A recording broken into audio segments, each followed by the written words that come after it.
Recent English classes में सभी विद्यार्थियों का हार्दिक स्वागत है। तो भाई आज एक बहुत इम्पोर्टेंट टॉपिक की बात करेंगे जो कंपटीशन में एकेडमिक में बहुत ज़्यादा इम्पोर्टेंट है और बच्चों को थोड़ा हार्ड लगता है, जिसका नाम है मॉडल्स। Models auxiliary verbs. आज कौन सा टॉपिक स्टार्ट करेंगे? मॉडल्स। अब मॉडल्स की बात कर ले तो मॉडल्स में क्या है भाई, मॉडल्स को देखो। अब आप सबसे पहले वर्ब। वर्ब कितने प्रकार की होती हैं? दो, मेन वर्ब और हेल्पिंग वर्ब। ये तो आप दोनों को पता ही है, ये दोनों नाम आप जानते हैं। वर्ब दो होती है, मेन वर्ब और हेल्पिंग वर्ब। अगर मेन वर्ब का ही एक नाम हो रहा है जिसको क्या बोलते हैं? Lexical verb. मेन वर्ब का दूसरा ही नाम क्या है? Lexical verb. अब ये लेक्सिकल वर्ब होती है, लेक्सिकल वर्ब भी कितने पार्ट में बटी होती है? दो। पहला पार्ट कौन सा है? रेगुलर, और दूसरी है इर्रेगुलर। पहली हो गई रेगुलर, दूसरी कौन सी हो गई? इर्रेगुलर। देखो मॉडल्स की बात चल रही है, इसमें सबसे पहले वर्ब। वर्ब दो प्रकार की, मेन वर्ब और हेल्पिंग वर्ब। मेन वर्ब का दूसरा नाम क्या है? Lexical verb. लेक्सिकल वर्ब दो पार्ट में बटी होती है, रेगुलर और इर्रेगुलर। रेगुलर में वे आती है जिनकी सेकंड या थर्ड समान होती है। इर्रेगुलर में वो आती है,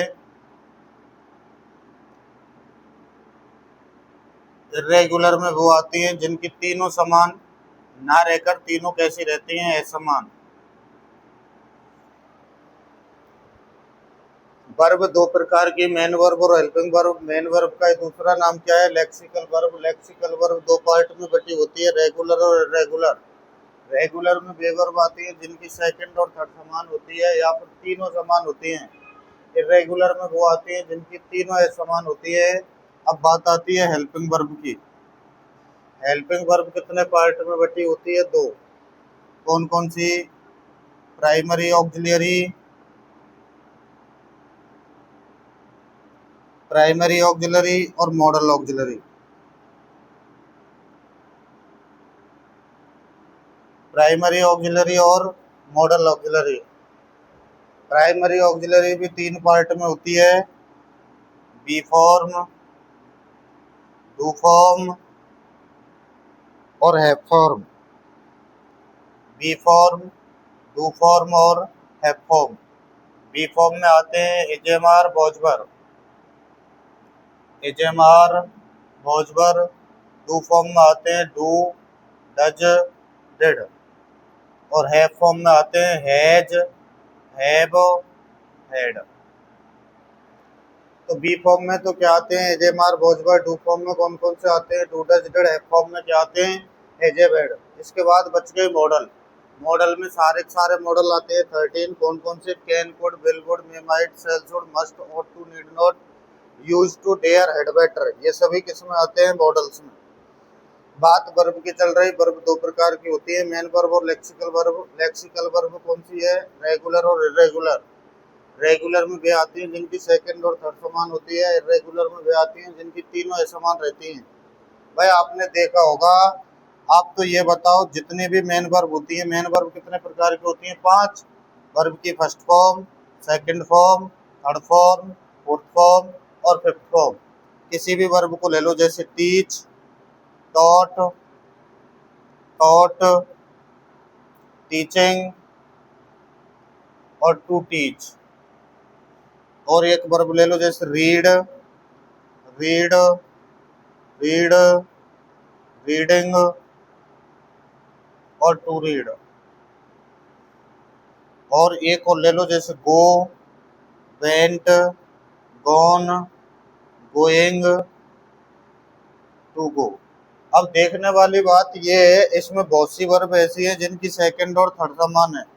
बहुत सी वर्ब ऐसी होती हैं जिनकी फर्स्ट, सेकंड, थर्ड तीनों समान होती है। और बहुत सी ऐसी होती हैं जिनकी फर्स्ट सेकंड थर्ड तीनों समान होती हैं। होती तो ये सभी मेन वर्ब हैं, लेकिन अब जिनकी सेकंड और थर्ड समान है या फर्स्ट सेकंड थर्ड समान है उनको क्या कहें, और जिनकी फर्स्ट सेकंड थर्ड तीनों असमान है उनको क्या कहें।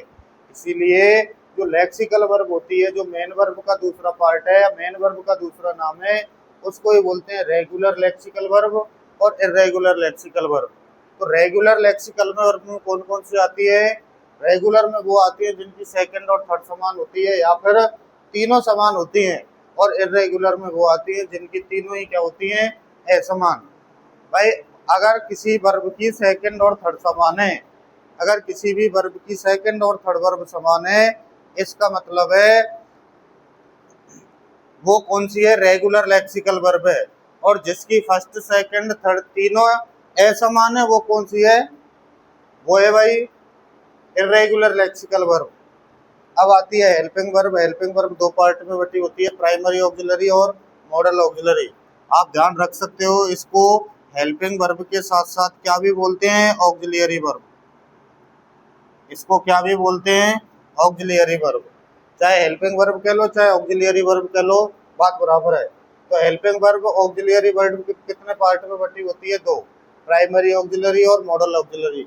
प्राइमरी ऑक्सिलरी कितने पार्ट में बटी होती है? तीन, डी फॉर्म, डू फॉर्म और हैव फॉर्म। डी फॉर्म में कौन कौन से आते हैं? Is am are was verb. Do form में कौन कौन से आते हैं? Do does did. Have form में कौन कौन से आते हैं? Has have had. अब इसके बाद बच गए मॉडल ऑक्सिलरी। मॉडल ऑक्सिलरी में जितने भी मॉडल हैं वो सारे आते हैं। Can, could, will, would, may, might, shall, should, must, और to, use to, dare, had, better, need not, ये सभी किस में आते हैं? मॉडल में। अब बात आती है भाई ये सारे जो पार्ट हैं, ये जितना भी था यहाँ तक का, इस सारे को अपन कहाँ पढ़ते हैं?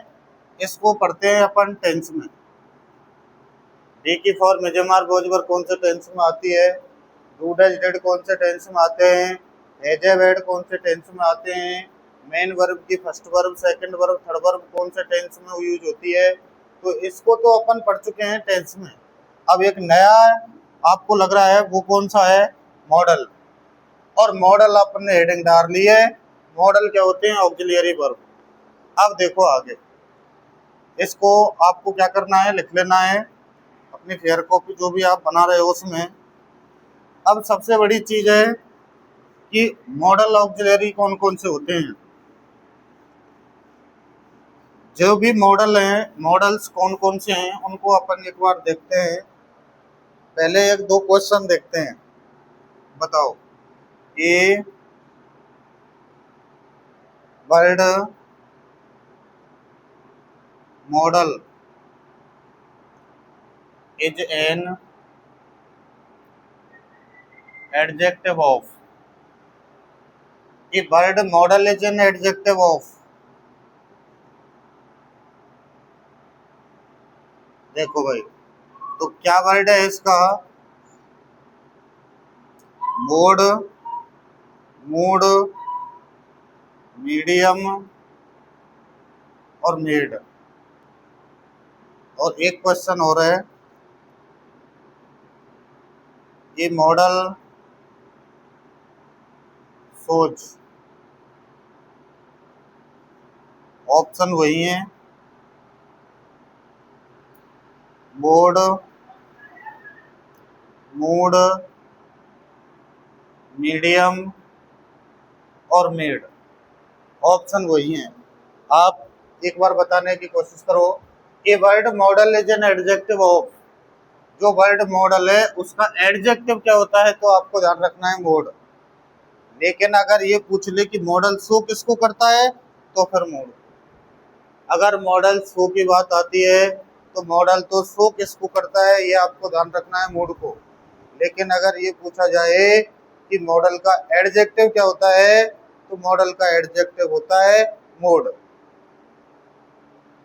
ये तो क्वेश्चन थे जो आपको याद रखने हैं। इसके बाद बात आती है भाई अब,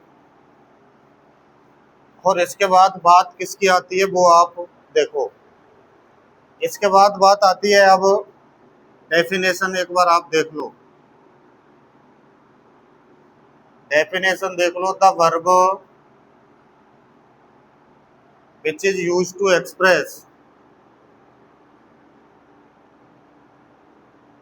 the verb which is used to express mood or attitude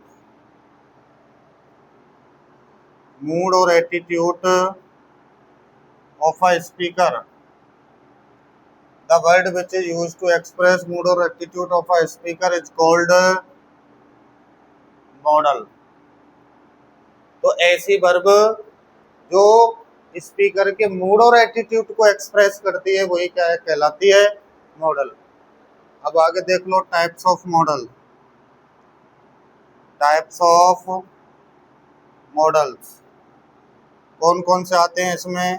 can, could, may, might, will, would, shall, should. और आगे देख लो मस्ट, ought to, यूज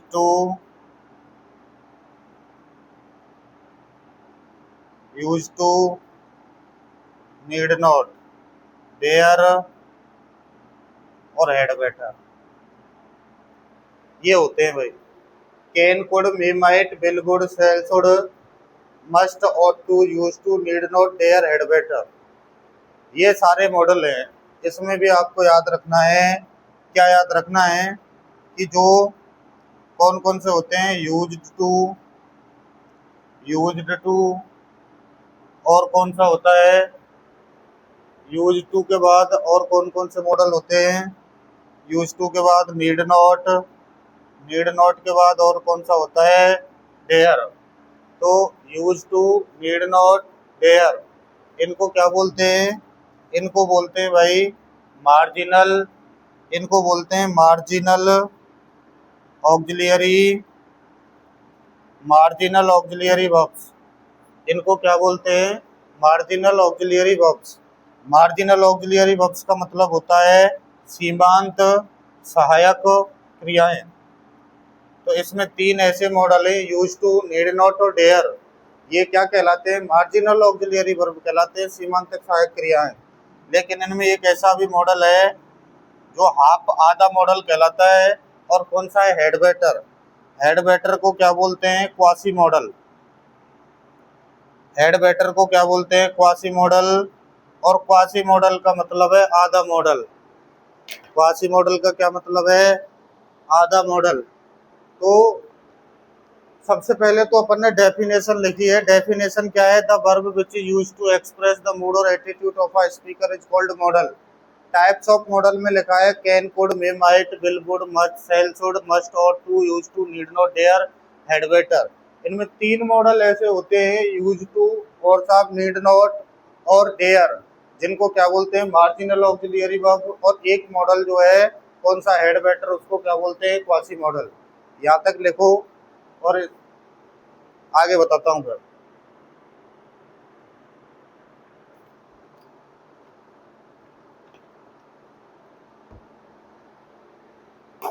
अब इनको मार्जिनल ऑक्सिलियरी वर्ब्स बोलते हैं, सीमांत सहायक क्रियाएं। तो इसका क्या मतलब है? इसका मतलब है कि ये यूज टू, नीड नॉट और डेयर जो लिखे हुए हैं, ये मॉडल के साथ साथ किसका भी काम करते हैं? मेन वर्ब का भी। कैसे करते हैं वो देखो, मैं ऊपर एग्जाम्पल लिखता हूँ इसका। मॉडल के साथ साथ ये किसका भी काम करते हैं? मेन वर्ब का। अब कैसे करते हैं वो देखते हैं। अभी देखो,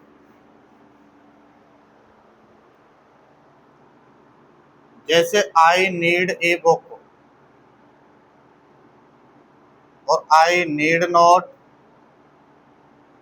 गो देयर। और देख लो, शी यूज्ड माई कार और she used to laugh a lot. अब देखो भाई,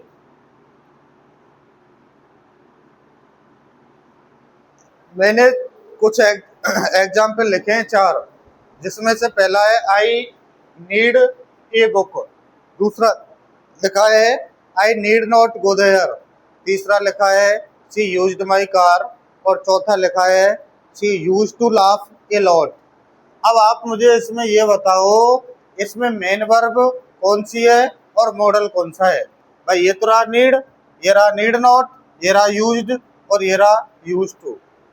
ध्यान रखने वाली बात क्या है, अगर केवल और केवल नीड दिया जाता है तो नीड किसका काम करता है? मेन वर्ब का। लेकिन अगर नीड के साथ नॉट दिया जाता है तो ये किसका काम करता है? मॉडल का। सेम अगर यूज्ड दिया जाता है तो काम किसका करता है? मेन वर्ब का। और यूज्ड के साथ अगर क्या दे दिया जाए? यूज्ड के साथ अगर टू दे दिया जाए तो फिर ये काम किसका करता है? मॉडल का। इसीलिए use to, need not, dare को क्या कहा जाता है? मार्जिनल ऑक्सिलियरी वर्ब्स, सीमांत सहायक क्रियाएं कहा जाता है। किसको? इन सभी तीन मॉडलों को, यूज टू, नीड नॉट और डेयर। ये लिख लिए होंगे। इसके लिखने के बाद आगे चलते हैं। देखो तो use to, need not, dare, ये सारी चीजें यहाँ पर होने के बाद अब आगे की कहानी चलती है। अब स्टार्ट करते हैं पहला मॉडल। ये जरूर याद रखना, जो मॉडल में भाव निहित होता है उसको क्या बोलते हैं? मॉडलिटी। अब देखो सबसे पहले मॉडल स्टार्ट करते हैं कैन, और दूसरा कौन सा होता है? कुड। कैन और कुड, ये याद रखना है। कैन का यूज कहाँ होता है? प्रेजेंट टेंस में। कैन का यूज कहाँ होता है? प्रेजेंट टेंस में। जबकि कुड का यूज कहाँ होता है? पास्ट टेंस में। ठीक है। अब इसकी बात आती है, कैन का यूज तो करते हैं प्रेजेंट टेंस में और कुड का यूज कहाँ करते हैं? पास्ट टेंस में। अब इसकी बात आ गई इनकी मॉडलिटी की। मॉडलिटी कौन कौन सी होती है वो देखो। Ability, capacity, ability, capacity, efficiency. Ability, capacity, efficiency, puzzlement, surprise. Ability, capacity, efficiency, puzzlement, surprise, informal permission request. Informal permission request. Ability, capacity, efficiency, puzzlement, surprise, informal permission request, scientific fact, scientific facts और uncertainty. Uncertainty तो certainty, deduction, legal मतलब ability, capacity, efficiency, puzzlement, surprise, informal permission request, scientific fact, uncertainty. तो ability का मतलब क्या होता है? योग्यता। कैपेसिटी का मतलब क्या होता है? क्षमता। एफिशिएंसी का मतलब क्या होता है? कार्य कुशलता। पजलमेंट का मतलब क्या होता है? उलझन। सरप्राइज का मतलब क्या होता है? आश्चर्य। इनफॉर्मल परमिशन रिक्वेस्ट का मतलब क्या होता है? अनौपचारिक, अनौपचारिक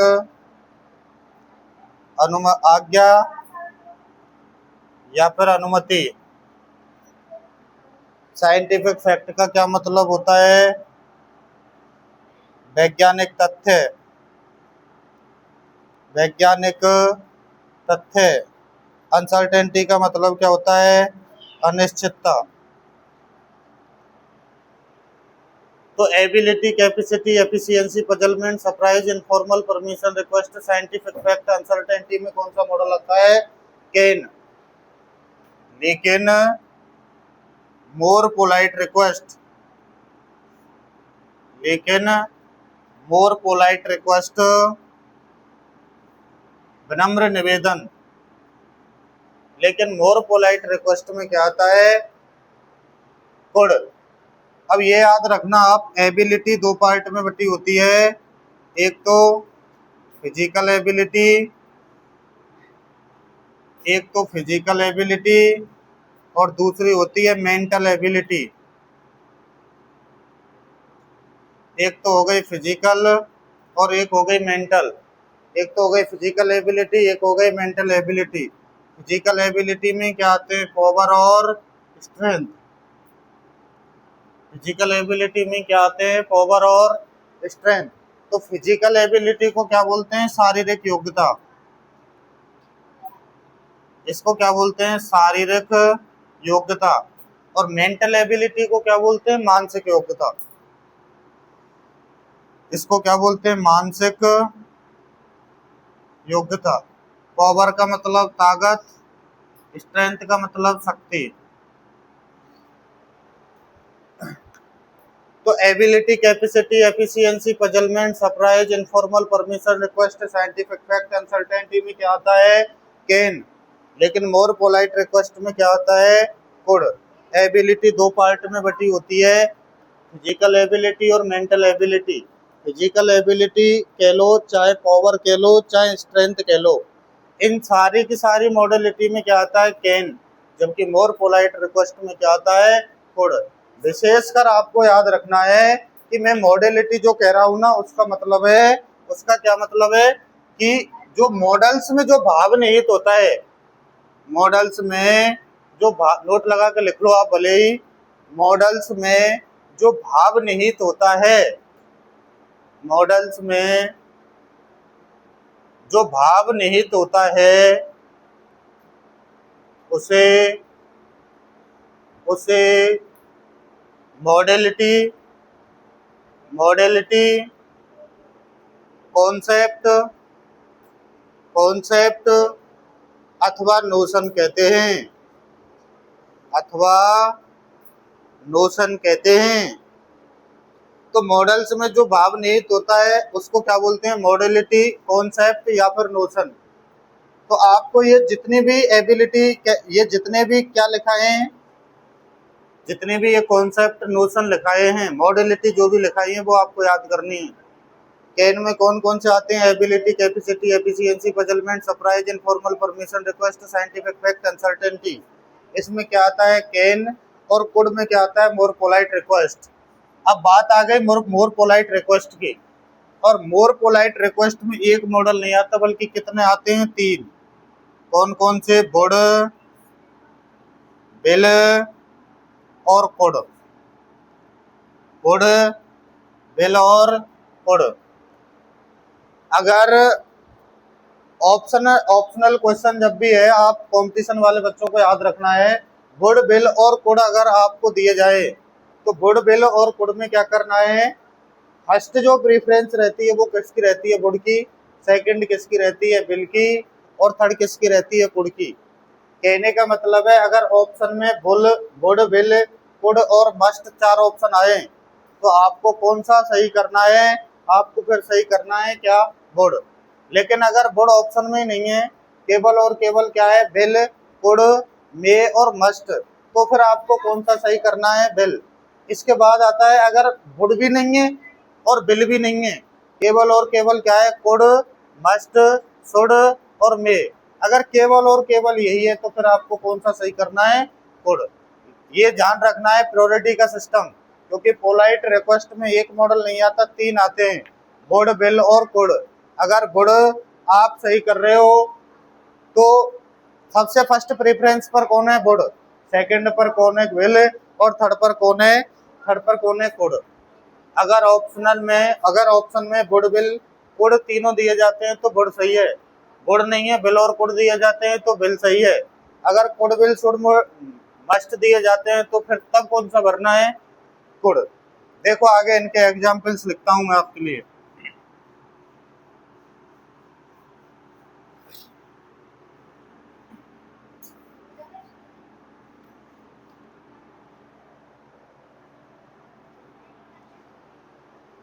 देखो examples, I blank do it. और देख लो, I blank lift this box when I was young. और देख लो,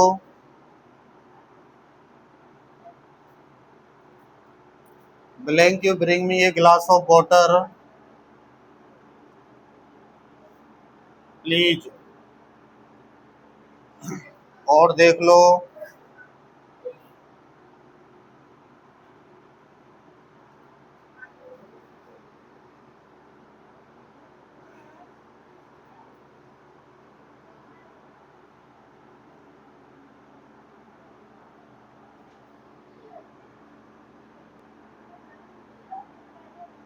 और देख लो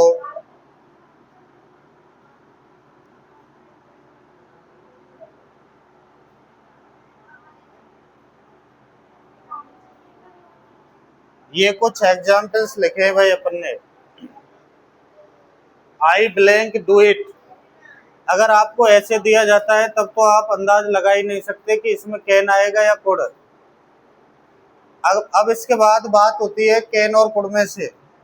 अगर ability, capacity, efficiency, puzzlement, surprise, informal, permission, request, scientific fact, uncertainty, अगर आपको ये दिया जाता है तब तो क्या आएगा? कैन। अगर वाक्य में क्या दिया गया होता है? Ability, capacity, efficiency, puzzlement, surprise, informal, permission, request, scientific fact, uncertainty, और आपको ब्रैकेट में लिख के क्या दे दिया जाए? एबिलिटी। आपको ब्रैकेट में लिख के क्या दे दिया जाए? एबिलिटी। अब आपको पता होना चाहिए, अब आपको क्या पता होना चाहिए कि एबिलिटी में कौन सा मॉडल आता है, कैन या कुड? तो कौन सा मॉडल आता है? कैन। तो आप क्या भर दोगे इसमें? कैन। लेकिन अगर इस एबिलिटी और ये लिख दें एबिलिटी इन पास्ट, अब क्या लिख दिया? एबिलिटी इन पास्ट, तो अब आपको पास्ट का मॉडल भरना पड़ेगा, क्योंकि आपको क्या दे दिया है? Ability in past. जब भी आपको एबिलिटी इन पास्ट दे दिया, इसका मतलब है मॉडल भी कौन सा आएगा? पास्ट का।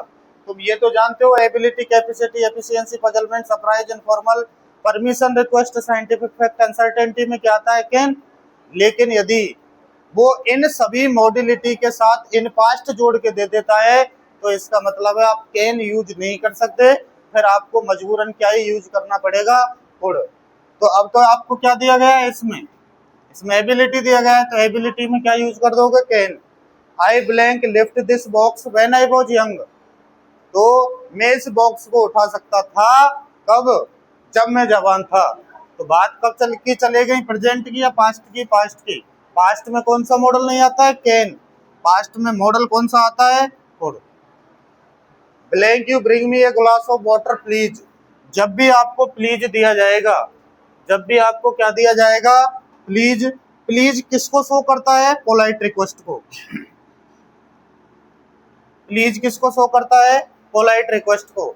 और आपको पता होना चाहिए कि पोलाइट रिक्वेस्ट में एक मॉडल नहीं आता, बल्कि कितने आते हैं? 3। पहला वुड, सेकंड विल और थर्ड कुड। इसमें प्रायोरिटी का सीन है। पोलाइट रिक्वेस्ट, वुड, विल और कुड, ये रही बात यहाँ तक। अब वुड कहाँ यूज करते हैं, विल कहाँ करते हैं, कुड कहाँ करते हैं, ये अपन पहले बात कर चुके हैं। फर्स्ट प्रायोरिटी पे वुड रहता है। अब इसमें कुछ नहीं दिया गया है। Blank you bring me a glass of water please, ये लिख के दिया है केवल और केवल। तो आपको पता होना चाहिए, किस चीज का पता होना चाहिए?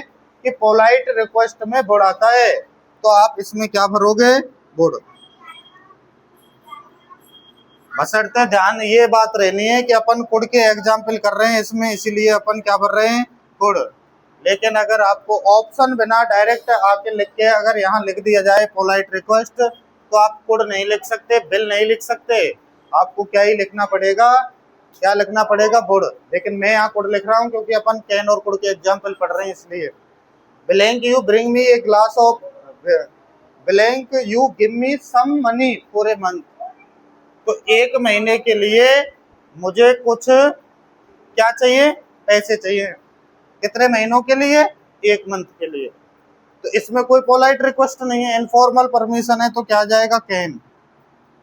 सी टीच इंग्लिश ग्रामर, वह इंग्लिश ग्रामर पढ़ा सकती है, तो इसमें क्या आएगा? एबिलिटी है उसकी, कैन। देखो 2 एग्जाम्पल और, जैसे फायर ब्लैंक बी डेंजरस, और एक और देख लो, जैसे missiles blank be dangerous, blank be dangerous, fire blank be dangerous और मिसाइल्स कैन बी डेंजरस। अब फायर कैन, तो आपको पता है कैन बी का फॉर्म वैसे तो क्या होता है? एजेमार बोझबर, लेकिन मॉडल पढ़ रहे हैं तो क्या याद रखना है? कैन और कुड। तो ब्लैंक, फायर ब्लैंक भी डेंजरस, आग खतरनाक हो सकती है, किसका एग्जाम्पल है? साइंटिफिक फैक्ट का। और साइंटिफिक फैक्ट में क्या आते हैं? कैन। तो भाई आज अपन ने मॉडल्स का बेसिक पढ़ लिया, उसमें 2 मॉडल पढ़ लिए जिनका क्या नाम है, कैन और कुड। तो सभी बच्चों को तो पहली बात तो ये याद रहने चाहिए, क्या याद रहना चाहिए, मॉडलिटी प्रत्येक मॉडल की। जितने भी कंपटीशन में क्लासेस में ये टॉपिक आता है सभी के लिए यूजफुल है, बिल्कुल डेप्थ में इसे को पढ़ाया जा रहा है।